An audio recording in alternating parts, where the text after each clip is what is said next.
On en vient à présent sur Europe 1 à la crise agricole avec un week-end sous le signe de l'accalmie. Entre autres, alors que la mobilisation va se chercher un nouveau souffle la semaine prochaine, les agriculteurs en colère réclament entre autres revendications des garanties d'amélioration de leurs revenus et le rejet d'un projet d'accord avec les pays du Mercosur. Bonjour Loïc Prudhomme. Oui, bonjour. Député de Gironde. Alors, la ministre de l'Agriculture, Annie Genevard, a semble-t-il convaincu la Pologne de rejeter cet accord.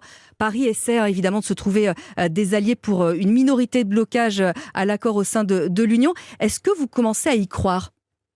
Non, en fait, moi, ce qui me met très en colère, c'est le double discours généralisé dans cette crise agricole. Oui, les agriculteurs ont raison de revendiquer un meilleur revenu et de pointer le fait qu'aujourd'hui, en fait, leur travail n'est pas rémunéré à sa juste valeur. Quand, par exemple, pour imager, quand vous avez 1 euro d'alimentation dans votre assiette, seulement 6 à 8 centimes reviennent aux producteurs. Et cela, le gouvernement, en fait, n'a rien fait depuis des décennies pour améliorer cette question, cette répartition de la valeur.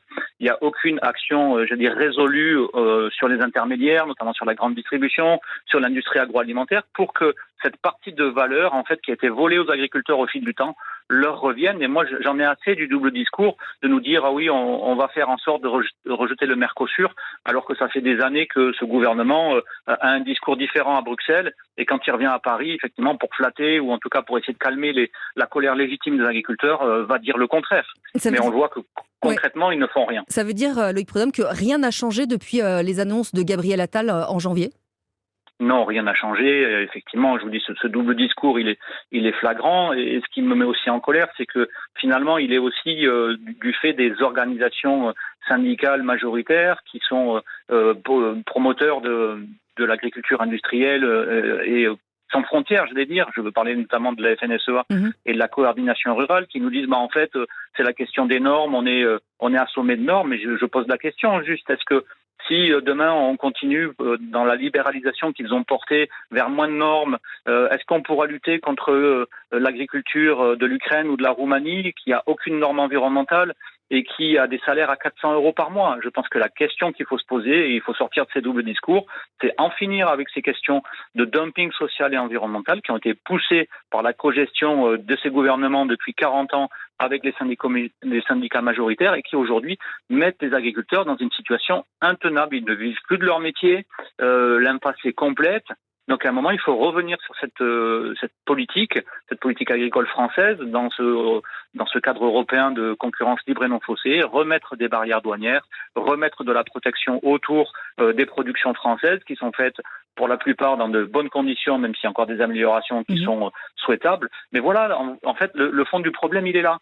Et alors, du coup, vous allez mener d'autres actions de votre côté, vous, en Gironde, Loïc Prudhomme ?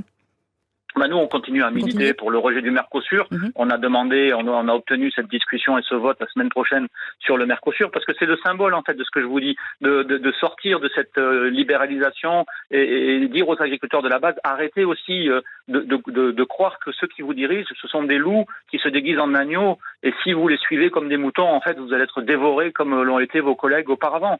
Donc, sortez de cette naïveté, regardez qui sont les gens aujourd'hui qui défendent réellement l'agriculture française, qui veulent remettre de la protection, du protectionnisme, il ne faut pas avoir peur du mot, pour que vous puissiez demain vivre de votre travail, nourrir les Français correctement. Ils attendent ça, mais aujourd'hui, juste, c'est plus tenable au regard de ce que je vous disais, de la répartition de la valeur et du fait qu'on est soumis à une concurrence absolument incroyable et déloyale, mondialisée. Et vous faites partie de ceux qui défendent cette agriculture-là. Merci beaucoup Loïc Prudhomme, député de Gironde, de votre intervention sur l'antenne d'Europe 1.